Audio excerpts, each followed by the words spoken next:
बरुआपारा rail पुल के नीचे हमेशा पानी भरा रहता है। ग्रामीणों की शिकायत है कि इस तरफ से स्कूल जाने वाले बच्चों और लड़कियों को काफी परेशानियां होती हैं और साथ ही टॉटो ठीक से भी नहीं चल पाते हैं।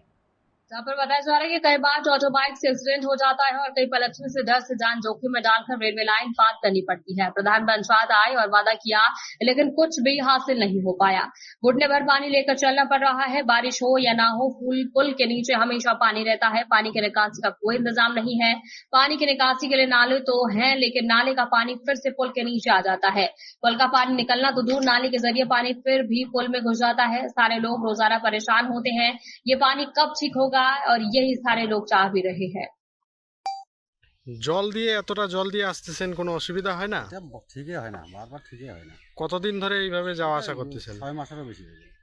জল দিয়ে ডুবে থাকে, যাওয়া আসা, গাড়ি বাল্টি খায় যায়, টোটো উল্টে যায়, গর্ত হয়ে গেছে মাঝখানে। তারপরেও এখানকার প্রধান পঞ্চায়েত দেখেন। রেল আন্ডারগ্রাউন্ড পাহাড়পুরে দুটো আছে, একটা দক্ষিণ বড়ুয়াপাড়া আর একটা বালাপাড়া, যেখানে ডাম্পিং গ্রাউন্ড আছে। এই আন্ডারগ্রাউন্ডের যদি কিছু বলতে হয় তাহলে খুবই পরিস্থিতি খারাপ।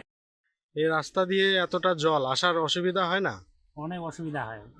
এর আগে একটা জিসিবি ঢুকছে, বুঝলা, ওই ভাঙতেছে, বলতেছে, আমরা জিজ্ঞাসা করলাম তো কি হবে এখানে, বলতেছে কাজ হবে, এটা ঢালাই হবে ভালো করে, সুন্দর করে। ও আবার এসে তলা করে খাল করে দিছে একদম।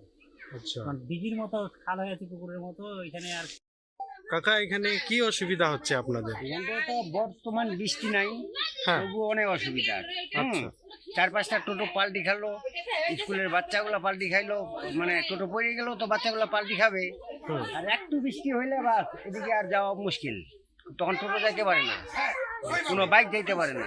এখানে কি গর্ত হয়ে গেছে? এখানে গর্ত, কত গর্ত আছে দেখেন, যে সেই গর্ত, জলের ভিতর অনেক গর্ত।